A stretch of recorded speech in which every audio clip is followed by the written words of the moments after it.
Oke, Bismillahirrahmanirrahim. Assalamualaikum warahmatullahi wabarakatuh. Selamat siang, salam sejahtera bagi kita semua. Om Swastiastu, Namo Buddhaya, salam kebajikan. Perkenalkan saya untuk mengenalkan diri. Nama saya Puji Mayang Sari, biasa dipanggil Mayang. Saya dari SMK Negeri 1 Purbalingga. Di sini saya sebagai host webinar online pada siang hari ini. Dan tentu saja saya tidak sendiri. Saya bersama dengan moderator kita yaitu Ibu Muginah SPD dan presenter kita yaitu Rafika Nurdalifah. Kepada Ibu Muginah, selaku moderator, saya persilahkan. Oke, terima kasih pada Mbak Puji Yulia Mayangsari atau Mbak Mayang atas waktu yang diberikan pada Ibu. Pada siang hari ini, teman kita yaitu Rafika Nurdalifah akan mempresentasikan materi tentang The Importance of Mental Health. Itu adalah pentingnya kesehatan mental bagi kehidupan kita. Kalau mental kita sehat, maka jiwa kita sehat dan raga kita juga sehat. Oke, untuk mempersingkat waktu, nanti akan saya berikan kepada Mbak Rafika. Oh iya, untuk memperkenalkan, Mbak Rafika itu adalah siswa SMK Negeri 1 Kaligundang. Dia adalah pelajar kelas 11 jurusan akuntansi atau akuntansi keuangan lembaga. Saat ini dia sedang PKL, namun tidak mengurangi semangat dia untuk mengikuti VTC 9 ini. Walaupun sedang PKL, di sela-sela kesibukan sebagai peserta PKL, Rafika masih menyempatkan diri untuk mengikuti pelatihan virtual koordinat training khusus untuk siswa batch 9 ini. Oke, teman-teman, untuk mempersingkat waktu, silahkan Mbak Rafika untuk mempresentasikan materinya. Silahkan. Ya, sebelumnya, Assalamualaikum warahmatullahi wabarakatuh. Perkenalkan, Nurdalifah dari SMK Negeri 1 Kaligundang. Terima kasih sebelumnya kepada moderator yang telah memberikan kesempatan kepada saya. Selama 30 menit ke depan, saya akan menjelaskan materi mengenai mental health atau kesehatan mental. Akhir-akhir ini saya sering dengar kata insecure dan overthinking. Overthinking juga merupakan satu gejala gangguan kesehatan mental. Sebenarnya apa sih arti dari mental health? Yuk simak penjelasannya.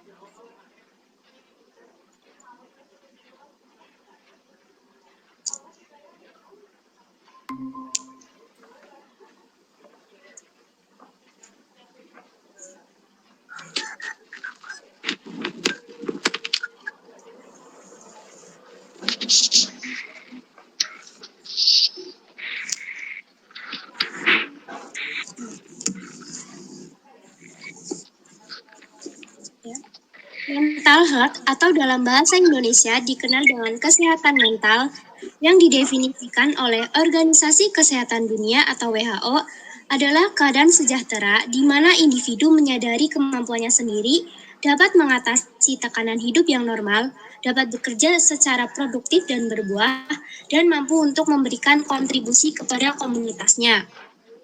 Menurut WHO, kesehatan mental mencakup kesejahteraan subjektif, self-efficacy yang dirasakan, otonomi, kompetensi, ketergantungan antar generasi, dan aktualisasi diri dari potensi intelektual dan emosional seseorang.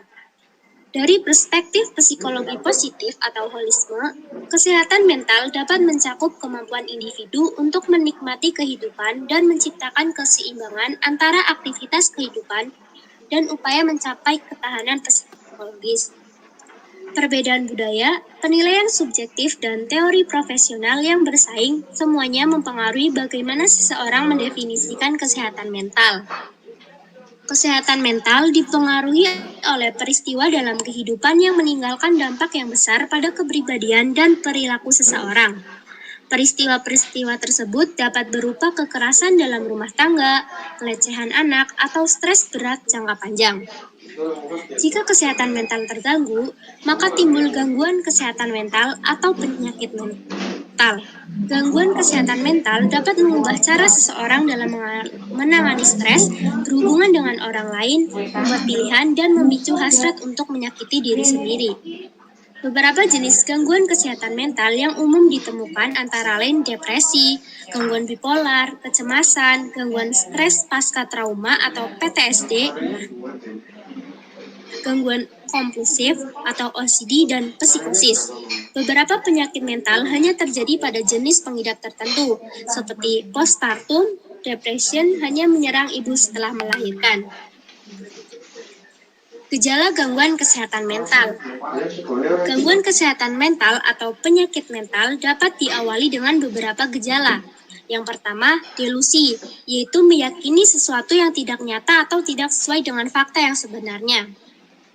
Yang kedua, halusinasi, yaitu sensasi ketika seseorang melihat, mendengar, atau merasakan sesuatu yang sebenarnya tidak nyata. Yang ketiga, perasaan sedih yang berlangsung hingga berminggu-minggu, bahkan berbulan-bulan. Yang keempat, gangguan makan, misalnya merasa takut berat badan akan bertambah, cenderung memuntahkan makanan, atau makan dalam jumlah banyak. Kecanduan nikotin dan alkohol serta penyalahgunaan nafsa juga termasuk gangguan kesehatan mental. Tapi dari segi ini kayaknya gangguan kesehatan mental yang udah parah banget karena ya udah kecanduan dan menyalahgunakan nafsa. Lalu ada penyebab gangguan kesehatan mental. Beberapa penyebab umum dari gangguan kesehatan mental antara lain. Yang pertama, cedera kepala. Seseorang yang mengalami kecelakaan dan mengalami cedera, dia mungkin akan mengalami trauma sehingga menyebabkan gangguan kesehatan mentalnya terganggu. Lalu, faktor genetik atau terdapat riwayat pengidap gangguan mental dalam keluarga. Yang ketiga, kekerasan dalam rumah tangga atau pelecehan lainnya. Yang keempat, kekerasan pada anak atau riwayat kekerasan pada masa kanak-kanak. Memiliki kelainan senyawa kimia otak atau gangguan pada otak. Mengalami diskriminasi dan stigma. Mengalami kehilangan atau kematian seseorang yang sangat dekat. Mengalami kerugian sosial seperti masalah kemiskinan atau utang, merawat anggota keluarga atau teman yang sakit kronis, pengangguran, kehilangan pekerjaan, atau tunawisma, pengaruh zat racun, alkohol, atau obat-obat yang dapat merusak otak, stres berat yang dialami dalam waktu yang lama, terisolasi secara sosial atau merasa kesepian, tinggal di lingkungan perumahan yang buruk.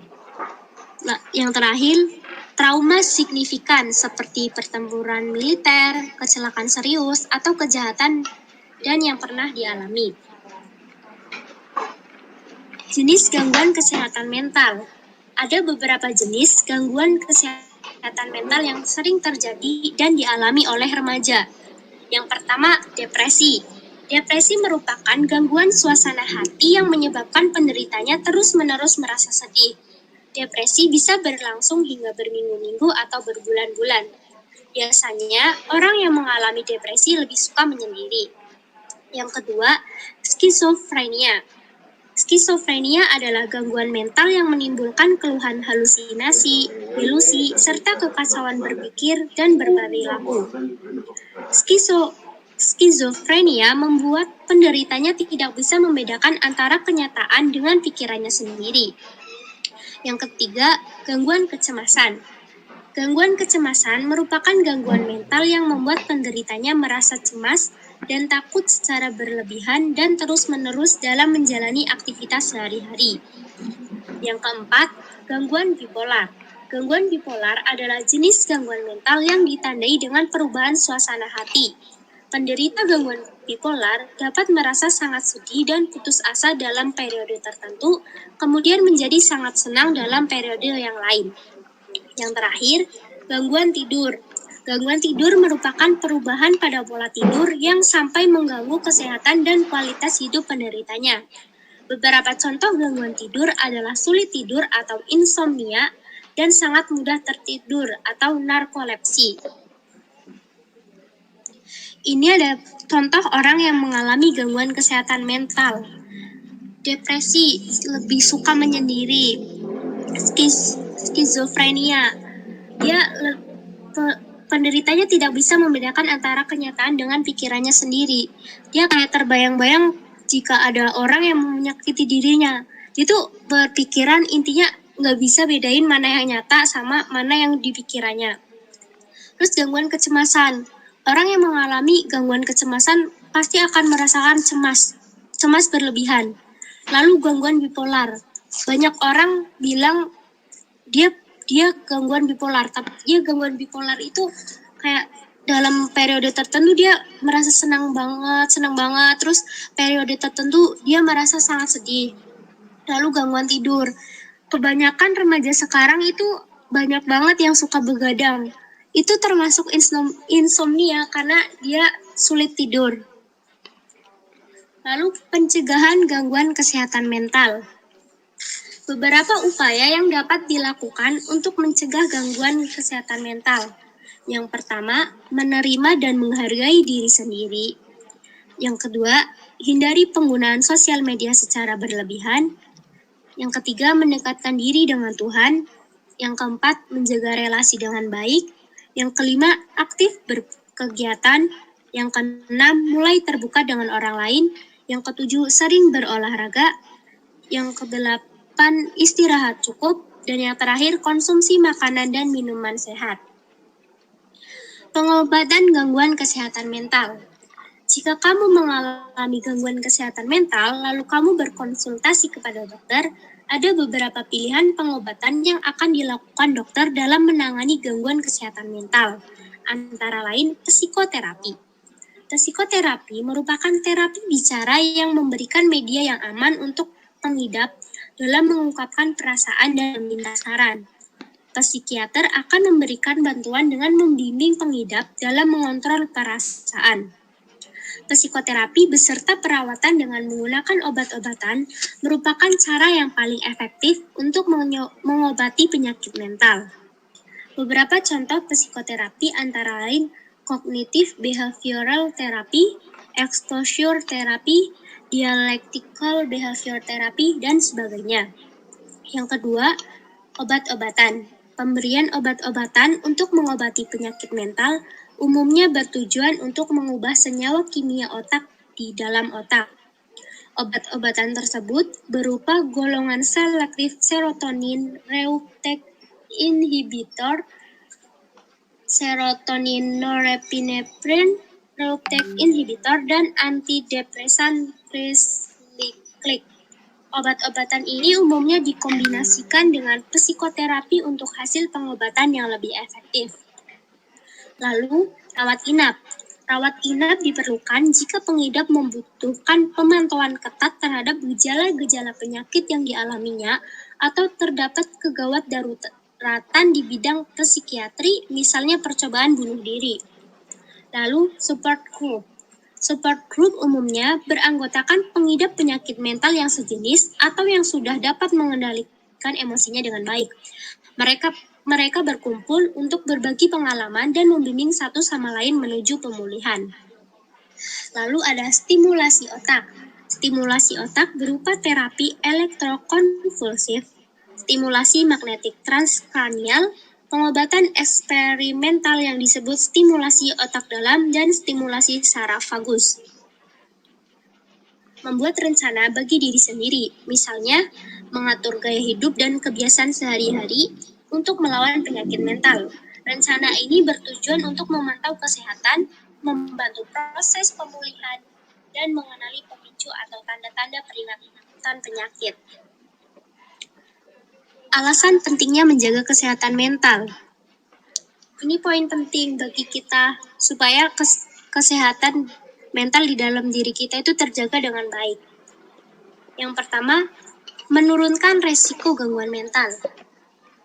Orang yang memiliki kesehatan mentalnya bagus, dia akan membantu menurunkan resiko gangguan kecemasan. Dengan memperhatikan pentingnya kesehatan mental, masalah-masalah mental yang umumnya terjadi dapat dihindari, termasuk gangguan kecemasan yang dialami oleh banyak orang. Hidup di tengah bayang-bayang kecemasan tentunya tidak menyenangkan. Gangguan cemas adalah respon alami tubuh dalam menghadapi stres. Gangguan ini tidak hanya berdampak buruk pada kesehatan mental, tapi juga kesehatan fisik. Buktinya, gangguan cemas dapat menyebabkan sakit kepala, detak jantung dan napas cepat, ketegangan otot, hingga keringat berlebih. Itulah sebabnya Anda perlu memahami pentingnya kesehatan mental agar gangguan-gangguan mental seperti ini dapat dihindari atau diatasi. Yang kedua, menjaga suasana hati tetap ceria. Saat kesehatan mental diabaikan, suasana hati akan menjadi korbannya. Banyak sekali gangguan kesehatan mental yang dapat menyebabkan suasana hati jadi tak menentu. Sebut saja bipolar, distimia, jenis lain dari depresi, gangguan depresi mayor, hingga gangguan kepribadian. Apabila kesehatan mental senantiasa terjaga, berbagai macam gangguan mental di atas dapat dicegah. Suasana hati pun tidak akan naik turun. Inilah alasan pentingnya kesehatan mental untuk selalu dijaga dengan baik. Lalu, meningkatkan kesejahteraan. Dalam sebuah penelitian, dibuktikan bahwa kesehatan mental yang baik dan terjaga dapat memengaruhi kesejahteraan dalam berbagai aspek. Mulai dari kesejahteraan ekonomi, pekerjaan, kesehatan fisik, hingga pendidikan. Dalam penelitian itu juga dijelaskan keadaan sebaliknya, yaitu kesehatan mental yang buruk pada seseorang dapat memengaruhi keadaan ekonomi dan sosialnya. Yang keempat, mencegah datangnya penyakit. Seperti yang sudah disinggung sebelumnya, kesehatan mental yang baik bisa mencegah datangnya penyakit. Berbagai riset membuktikan orang-orang yang mengalami tekanan mental memiliki 32% resiko lebih tinggi meninggal akibat kanker. Ngeri banget. Selain itu, gangguan mental seperti depresi seringkali dikaitkan dengan penyakit jantung koroner. Di sisi lain, skizofrenia dapat meningkatkan angka kematian akibat penyakit jantung. Gangguan mental ini juga dianggap mampu meningkatkan resiko kematian akibat masalah pernapasan hingga 3 kali lipat. Para ahli percaya bahwa orang-orang yang kesehatan mentalnya buruk akan sulit menghentikan kebiasaan tidak sehat seperti merokok, minum alkohol, dan mengonsumsi makanan tidak sehat. Nah, bagi teman-teman, apalagi yang cowok yang masih merokok, coba deh dihentiin. Itu ternyata salah satu gejala kesehatan yang baik.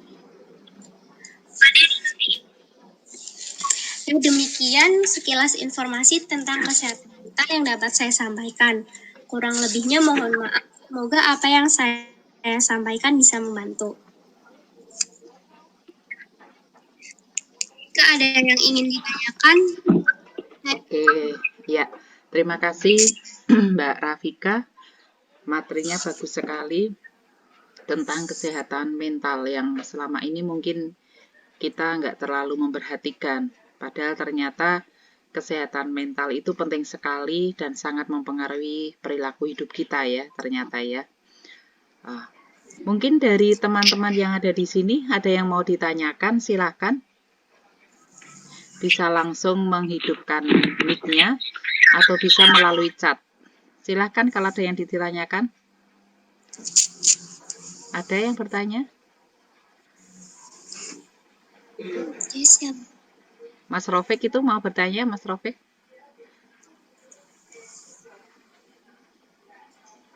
Atau Mas Joko Dwipo itu?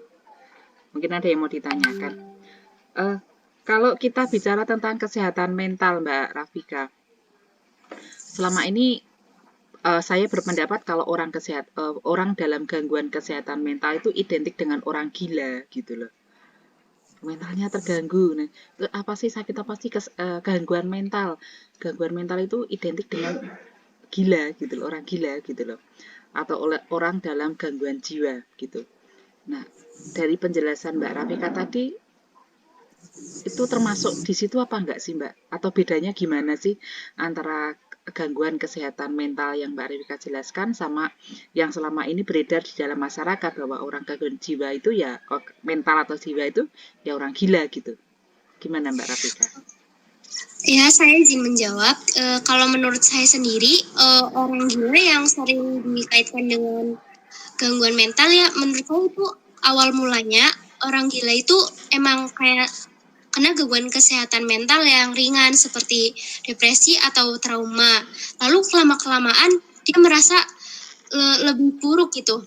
Jadi itu dia kayak seumpama dia trauma akibat kecelakaan. Dia tuh jadi dipikirin terus, akhirnya tuh dia mengakibatkan dia gila gitu. Kalau menurut saya sih kayak gitu. Pertama awalnya dia emang gangguan kesehatan mentalnya yang ringan, tapi lama-kelamaan sama dianya itu dipikirin terus, jadi kayak beban gitu, akhirnya dia jadi gila beneran. Beban kesehatan mentalnya yang udah berat. Oh gitu ya. Jadi pada awalnya itu gangguan ya, gangguan, tapi lama-kelamaan karena mungkin kadarnya semakin banyak begitu, akhirnya bisa menjadikan seseorang itu menjadi gila gitu ya.